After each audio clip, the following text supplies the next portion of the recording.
ఈరోజు మేము ఇక్కడ రావడం కారణము నల్గొండ నుండి వచ్చాము. మేము మాకు గత ప్రభుత్వము విడుదల చేసినటువంటి దళిత బంధు స్కీము ద్వారా మేము లబ్ధిదారులము. మాకు లబ్ధి చేకూరే విధంగా లేకుండా ఈ ప్రభుత్వం 16 నెలలుగా వస్తున్నా మా పైన కనికరం లేకుండా మేము చాలామందికి అధికారులకు మరియు మంత్రులకు కూడా విన్నపాలు చేసుకోవడం జరిగింది, మెమోరాండాలు ఇవ్వడం జరిగింది. అయినా కూడా ఇప్పటిదాకా కాలయాపన చేస్తూ ఇక మమ్మల్ని ఓపిక నశించే విధంగా చేస్తూ ఉంది. కాబట్టి ఈ ప్రభుత్వం పైన ప్రధాన ప్రతిపక్షమైనటువంటి బీఆర్ఎస్ పార్టీ వాళ్ళే మాకు న్యాయం చేస్తారని ఆశించి రేపు జరిగేటువంటి అసెంబ్లీలో మా గొంతుకగా ఈ దళిత బంధు లబ్ధిదారుల గొంతుకయ్యి మా పక్షాన మాట్లాడాలని కోరుకుంటూ మేము ప్రధాన ప్రతిపక్షం అయినటువంటి కేసీఆర్ గారిని ఈరోజు కలవడం జరిగింది.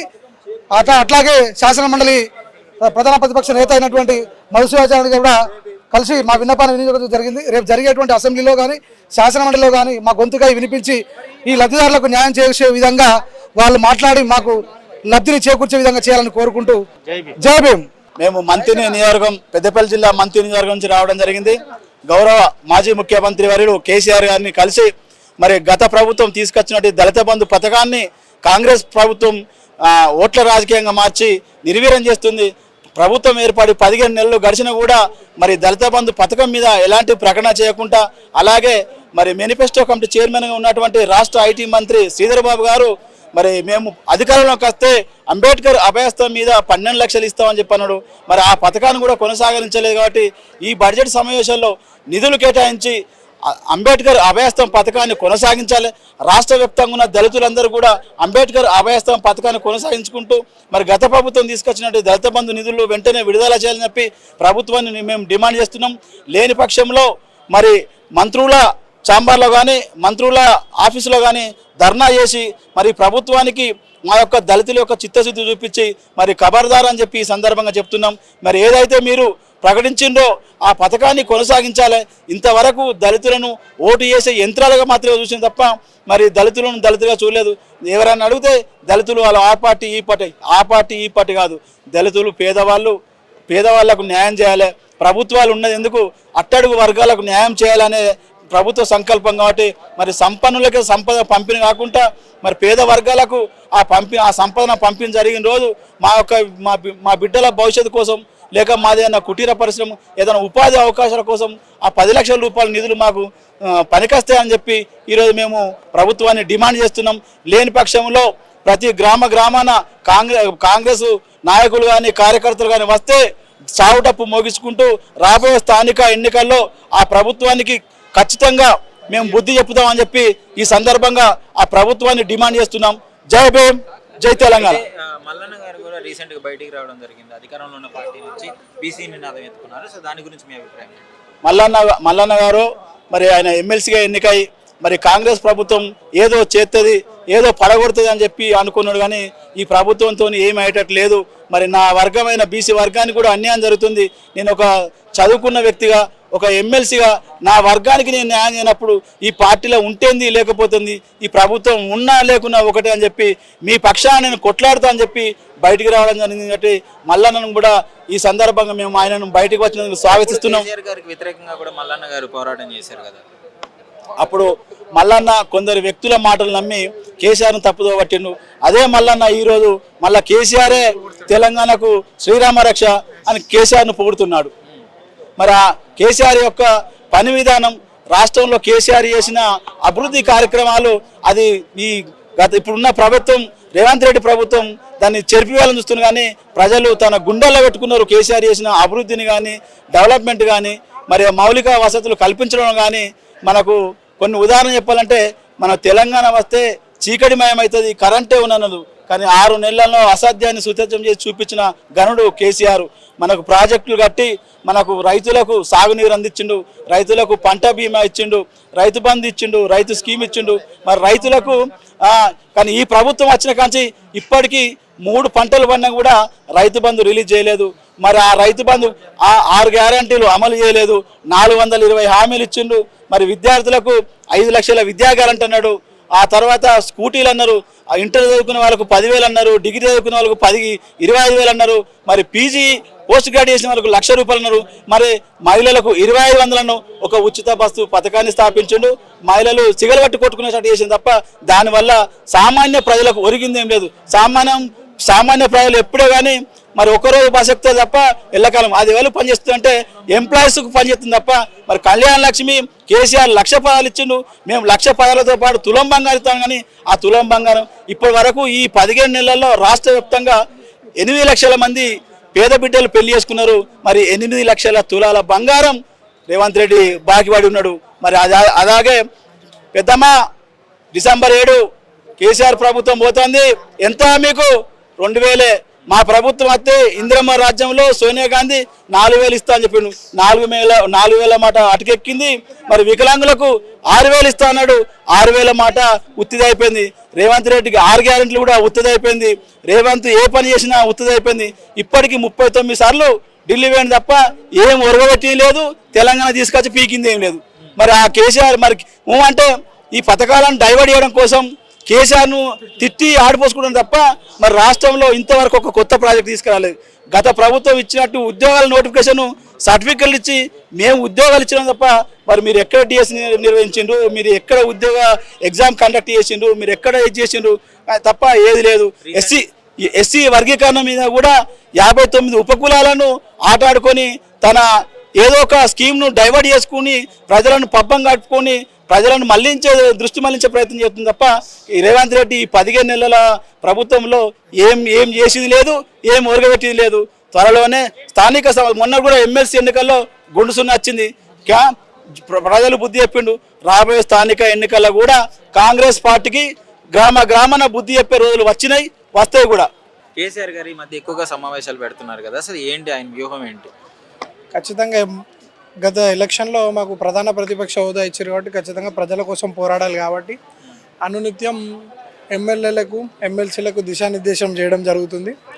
వారు మన ఫామ్ హౌస్ నుంచి కూడా అనునిత్యం ప్రతి ఒక్క ఎమ్మెల్యేలను ఎమ్మెల్సీలను కలిసి ప్రజాక్షేత్రంలో ఎలా పోరాడాలి, ప్రజలకు ఏదైతే కాంగ్రెస్ 6 గ్యారంటీలు 420 హామీలు ఏవైతే ఇచ్చి మోసం చేసిందో ఈరోజు మోసం చేసి గద్దెనెక్కి రైతాంగాన్ని పూర్తిగా వాళ్ళని ఈరోజు రైతు ఏడుస్తే ఆ రాజ్యం బాగుండదని మనం గట్టిగా దాన్ని విశ్వసిస్తామన్నమాట. అదే జరుగుతుంది. ఎందుకంటే కేసీఆర్ గారు కట్టిన గొప్ప ప్రాజెక్టు కాళేశ్వరం, అది ఇప్పుడు దాని నుంచి నీరు వదలక రైతులని అందరినీ కూడా హింస పెట్టడం జరుగుతుంది. నీరు లేకపోతే రైతు పంట ఎండవాలి ఇస్తాడు. సాగునీరుకి తాగునీరు కట్టిందే కాళేశ్వరం లాంటి ప్రాజెక్టు. మీకు కక్ష ఉంటే కేసీఆర్ గారి పైన తీర్చుకోండి, జైల్లో పెట్టండి. కానీ పేద ప్రజలను ఎందుకు మీరు హింసిస్తున్నారు అనేది కూడా ఆలోచించారు. రైతుల పరిస్థితి ఎట్లుంది, ఇప్పుడు ఎట్లుంది? అదే నేను చెప్తున్నా, మేనిఫెస్టోలో లేనిదే రైతు బంధు. కేసీఆర్ గారు 10,000 ఇవ్వాల్సిన ఆలోచన ఈ దేశ చరిత్రలో ఎవరికి కూడా రాలే ఆలోచన. అలాంటి పథకాన్ని రచించింది కేసీఆర్ గారు. ఒక ఆడబిడ్డ ఇంట్లో పెళ్ళి అయితే కళ్యాణ లక్ష్మి ఏదైతే రచించారో అది కూడా కేసీఆర్ గారు. కంటి వెలుగు తెచ్చింది కేసీఆర్ గారు. కడుపుతోనున్న గర్భిణీ స్త్రీలకి కేసీఆర్ కిట్ ఇచ్చింది కేసీఆర్ గారు. ఇలాంటి పథకాలన్నీ చెప్పుకుంటూ పోతే మనకి ఈ రోజు కూడా సరిపోదు. అలాంటి పథకాలు రచించింది కేసీఆర్ రెడ్డి గారు. అంటాడు 10 ఏళ్ళు దోచుకున్నారు తెలంగాణ రాష్ట్రాన్ని అని చెప్పేసి మాట్లాడాడు కదా, దాని గురించి? అదే ఇప్పుడు కేసీఆర్ గారు దోచుకున్నారు అది అంటే ఆధారాలు మీరు నిరూపించాలి. అధికారంలో ఉన్న స్వయంగా నువ్వే ముఖ్యమంత్రి, హోంశాఖ మంత్రి కూడా నువ్వే. ఎంక్వైరీకి వేస్తే తెలుస్తుంది. అనునిత్యం అప్పులు చేసినారు, రాష్ట్రాన్ని ముంచినారంటే కేసీఆర్ అప్పు చేస్తే సెక్రటేరియట్ కట్టింది, కేసీఆర్ అప్పు చేస్తే యాదాద్రి కట్టింది, కేసీఆర్ అప్పు చేస్తే ఈ ఏదైతే రైతు బంధు అనే పథకాన్ని రచించండి, కేసీఆర్ అప్పు చేస్తే ఫ్లైఓవర్లు నువ్వు తిరిగే ఏవైతే ఇప్పుడు విలాసవంతంగా ఏదైతే ట్రాఫిక్ లేకుండా తిరుగుతున్నావు అవన్నీ కట్టింది కూడా కేసీఆర్. కాళేశ్వరం లాంటి ప్రాజెక్టు కట్టింది కేసీఆర్. మీరు ఏదో మూసి పురనిధి అనేది తీసుకున్నారు, దాంట్లో తీసుకొని 1,50,000 కోట్లు అవినీతి చేద్దామని చూసారు. దాని మీద మా గౌరవ వర్కింగ్ ప్రెసిడెంట్ కేసీఆర్ గారు పోరాడినారు కాబట్టి దాంట్లో వెనక్కి తగ్గినారు. అంటే ఈ పక్క రాష్ట్రాలలో ఎలక్షన్లు జరిగినా ఏవి జరిగినా కూడా తెలంగాణ రాష్ట్ర సొమ్మును కొల్లగొట్టాలి, అక్కడ ఉన్న ఎలక్షన్లలో ఖర్చు పెట్టాలి. అందుకే ప్రజలు కూడా గమనించాలి. ప్రాంతీయ పార్టీ ఉంటే తెలంగాణ కోసం పోరాడగల ఏకైక పార్టీ బీఆర్ఎస్ అని చెప్పి ప్రజల నుంచి కూడా స్వచ్ఛందంగా ఈరోజు మనం చూస్తున్నాం అన్నమాట. ఎందుకంటే గతంలో 50-60 ఏళ్ళు ఇది మన టీడీపీ కానివ్వండి కాంగ్రెస్ పరిపాలించి 200 పింఛన్ ఈయనకే కూడా కింద మీద పడుతున్నాయి. అలాంటిది కేసీఆర్ గారు 2,000 పింఛన్ తీసుకుపోయింది కూడా కేసీఆర్ గారి ఘనత కదా. ఇవన్నీ ఏవైతే కేసీఆర్ గారు చేసిన ఘనత ఈ 10 ఏళ్ల కాలంలో ఇవన్నీ కూడా ఈరోజు ప్రజలందరూ కూడా దాన్ని గమనిస్తున్నారనమాట. కేసీఆర్ గారే ఈ రాష్ట్రానికి శ్రీరామ రక్ష, వారి బీఆర్ఎస్ ప్రభుత్వమే ఈ తెలంగాణకు కవచంగా మారిందని చెప్పి కూడా ప్రజలందరూ కూడా భావిస్తూ ఉన్నారు. మల్లన్న గారు కూడా ఈ మధ్య కేసీఆర్ గారికి కొంచెం పాజిటివ్గా మాట్లాడడం జరుగుతుంది. సో దాని గురించి ఏమంటారు? అంటే ఇక వారు ఇంతకుముందు కాంగ్రెస్ బీఫామ్ మీద గెలిచిన ఎమ్మెల్సీనే వారే బీసీ కులగణనని కాల్చివేయడం జరిగింది. దానికి సస్పెండ్ చేశారు. ఎందుకంటే ప్రజల కోసం ఎవరు కొట్లాడినా పర్వాలేదు, కానీ న్యాయం కోసం పోరాడాలి. మెచ్చుకున్నారంటే ఇక వారే మా పార్టీలోకి వచ్చేది లేదు. కానీ ప్రజల పక్షాన కేసీఆర్ గారు సకల సర్వే చేస్తే కేవలం ఒక్క రోజులో చేయడం జరిగింది. అదంతా కూడా ఒక ప్రభుత్వ వెబ్సైట్లో పెట్టడం జరిగింది. వాళ్ళ ముఖ్యమంత్రి బీసీ కులగణన చేసి ఎక్కడైనా జనాభా పెరుగుతుంది తప్ప దేశవ్యాప్తంగా కూడా తగ్గింది ఎక్కడన్నా? అంటే ఎక్కడన్నా బీసీలు చనిపోయినారా? దానికి పూర్తి ఉదాహరణ కూడా అసెంబ్లీ ఆగమేఘాల మీద పెట్టేసి కేవలం అసెంబ్లీ పెట్టిన నిమిషానికే విరామం తీసుకొని మేము దానికి ప్రిపేర్ అయ్యం లేదు అంటే, మీరు ప్రతిపక్షంలో ఉన్ననాడు ప్రిపేర్ అయ్యలేరు, ఈరోజు పాలక పక్షాలు ఉన్నా కూడా మీరు ప్రిపేర్ అయ్యలేరు. మరి మీ జీవితాంతరం ఎప్పుడు ప్రిపేర్ అయి ఉంటారు? అంటే చిత్తశుద్ధి ఎందుకు? వాళ్ళకి చిత్తశుద్ధి, ప్రజల పట్ల ప్రేమ లేదు. ఎంతసేపు ముఖ్యమంత్రి పదవి కోసం పోరాటమే. కోమటిరెడ్డి అవుతాడా, రేపు ఇంకొకరు అవుతారా అని చెప్పి అనునిత్యం ఆ కుర్చీ కోసం పోరాటం ఉంటుంది తప్ప కాంగ్రెస్ నాయకులకు ప్రజలకు మంచి చేయాలి, పేద ప్రజలకు మేలు చేయాలనే ఉద్దేశంతో ఏ కాంగ్రెస్ నాయకుడు ఉండడు. ఎందుకంటే ఈ దేశాన్ని ఈ స్థితికి పెట్టింది కూడా కాంగ్రెస్. ఎందుకంటే కేంద్రంలో కూడా ఎన్నేళ్ళు పరిపాలించి కాంగ్రెసే కదా. ఇంకేం మార్పు చూస్తారు? ప్రజలందరినీ మోసం చేసి ఒక్క హామీ కూడా ఇవ్వలేని పరిస్థితి ఇప్పుడు అందరు చూస్తున్నాడు. 15 నెలల కాలం గడువానికి వస్తుంది. మహిళలకు కూడా 2,000 ఇస్తా అన్నాడు. మొన్న మహిళా దినోత్సవం జరిగింది. మళ్ళీ ముఖ్యమంత్రి ఇప్పటికీ మహిళలకి 375,000 కోట్ల రూపాయలు బాకీ ఉన్నాడు. మళ్ళీ కేవలం ఒక్క స్కీమ్ 2,000 వాళ్ళు ఎప్పుడు పూర్తి చేస్తాడన్నది దానిపైన చర్చ పెట్టు ముఖ్యమంత్రి. ఓకే, మొత్తానికి రేవంత్ రెడ్డి గారు ఫెయిల్ సీఎం అంటారు, అంతేనా? అంటే ముఖ్యమంత్రి మాత్రం ఒక్క దాంట్లో పాస్ అయ్యాడు ఖచ్చితంగా. అంటే వాళ్ళ కుటుంబం బాగుపడడం, అన్నలు ఒక ఎమ్మెల్యే, ఎంపీటీసీ, జెడ్పీటీసీ లేకపోయినప్పటికీ కూడా అధికార లాంఛనాలతో తిరుగుతురు కదా, అందులో వాళ్ళు పాస్ అయ్యారు అనమాట. లగచర్ల ఘటన ఏదైతే అల్లుడికి ఏమో అమృతం దాయిపించి అక్కడ ఉన్న ప్రజలందరినీ ఏదైతే అరెస్టులు చేపించి వాళ్ళపైన కక్ష పూర్తిగా. ఎందుకంటే ఈ రాష్ట్రానికి నువ్వు ముఖ్యమంత్రి కావచ్చు, కానీ నీ నియోజకవర్గానికి ముందుగా నువ్వు ఎమ్మెల్యే. నువ్వు ఒక ఎమ్మెల్యే రూపంగా వెళ్ళి ఖచ్చితంగా ప్రజలతో నువ్వు సంప్రదింపులు చేసి వాళ్ళకి నష్టపరిహారం ఏమన్నా చేయాలనుకుంటే చేసేడుతుండే. దీంట్లో పూర్తిగా ముఖ్యమంత్రి వైఫల్యం చెందింది తప్ప రాష్ట్ర ప్రజలకు ఎక్కడ కూడా లబ్ధి చేకూరలే. కేవలం కాంగ్రెస్ ఎమ్మెల్యేలకు, మంత్రులకు వాళ్ళకే లబ్ధి చేకూరింది. ఇప్పుడు బీజేపీ, కాంగ్రెస్ ఏ టీం బి టీంగా మారి రాష్ట్రాన్ని నిండా ముంచడంలో మొదటి స్థానంలో ఇలా కాంగ్రెస్ పార్టీ ఉందన్నమాట. రేపటి నుండి అయితే కేసీఆర్ అసెంబ్లీకి అయితే రాబోతున్నారు. మరి అసెంబ్లీలో ఏం మాట్లాడబోతున్నారు, అదేవిధంగా ఈ సమావేశంలో కూడా ఎలాంటి నిర్ణయాలు తీసుకున్నారు? అసెంబ్లీకి రేపటి నుంచి వస్తుండంటేనే రేవంత్ రెడ్డి ఉచ్చబోసుకొని రేపు రేవంత్ రెడ్డి వస్తుండా లేదా చూసుకోండి. రేపు రేవంత్ రెడ్డి అసెంబ్లీకి వస్తాడా లేదా చూసుకోండి. ఈ రోజు బాపు కేసీఆర్ తెలంగాణ తెచ్చిన మా టైగర్ రేపు వస్తున్నాడు. బిడ్డ రేవంత్ రెడ్డి సమాల్చుకో. ఇక ఇన్ని రోజులు 14 నెలలు 15 నెలలు నీకు తెలంగాణను అప్పచెప్పిండు. అభివృద్ధి చేసి మంచి బంగారు తెలంగాణను, అట్లాంటి బిచ్చపోడు అంటారు కదా, కరువులో ఉన్న తెలంగాణను 10 సంవత్సరాలు సుభిక్షంగా మా తెలంగాణను బంగారు తెలంగాణ చేసి నీ చేతులలో పెట్టిండు. దాన్ని మళ్ళీ సర్వనాశనం చేసిన రేవంత్ రెడ్డి. రైతులకు నీళ్ళు ఇస్తలేడు, రుణమాఫీ లేదు, రైతు బంధు లేదు, రైతు బీమా లేదు. తెలంగాణలో ఆడబిడ్డలకు ఇచ్చిన హామీలు ఒక్కటి కూడా లేదు. 2,500 ఇస్తాడు, కథం అవి లేదు. ఒక బస్సు తప్ప ఏది 14 నెలల నుంచి అంటారు కదా, ఏ ఒక్కటి సంక్షేమ పథకం పూర్తి చేయలేదు. కానీ 1,00,000 కోట్లు అప్పు చేసిండు. ఎక్కడ పోయినా ఎవరి దగ్గరికి పంపించిన రేవంత్ రెడ్డి మర్యాదగా శ్వేతపత్రం వదిలిపెట్టాలి. నువ్వు రేపు మా బాపు వేసే క్వశ్చన్లకు వాడు వస్తాడో రాదో నాకైతే డౌట్. అంటే ఇప్పుడు కాంగ్రెస్ ప్రభుత్వంలో ఉన్న లీడర్స్ ఏమంటున్నారంటే కేసీఆర్ ప్రభుత్వమే అప్పుల పాలు చేసింది అండ్ మేము ఇచ్చిన హామీలలో దాదాపు అన్ని తీర్పుకున్నాము. బస్ సౌకర్యం అంటే ఉచిత బస్సు ఇచ్చాము, సిలిండర్ ఇచ్చాము, కరెంటు యూనిట్లు ఇది ఇచ్చామని చెప్పేసి వాళ్ళు కూడా మాట్లాడుతూ ఉన్నారు. అదేవిధంగా అంటే మీరేమంటారు దీనిపైన? కొంచెం నేను మీడియా ద్వారా కూడా ప్రజలకు కూడా చెప్తున్నా, తెలంగాణ ప్రజలు అంత పిచ్చోళ్ళు కాదు. ఆల్రెడీ 14 నెలల్లో కళ్ళు తెరిచిండ్రు. బండ బూతులు తిడుతుర్రు. ఏ సీఎంకు ఇండియా లెవెల్ కాదు ప్రపంచ లెవెల్లో ఏ సీఎంకి ఇన్ని తిట్లు పడలేదు. మంచి సిగ్గు శరం ఉన్నోడు అయినంటే ఈ పాటికి చచ్చిపోతుండే రేవంత్ రెడ్డి. రాజీనామానన్నా చేస్తుండే ఏదైనా అంటారు కదా, ఎట్లయినా కరువు కాటకాలకు తీసుకొని వచ్చిండు.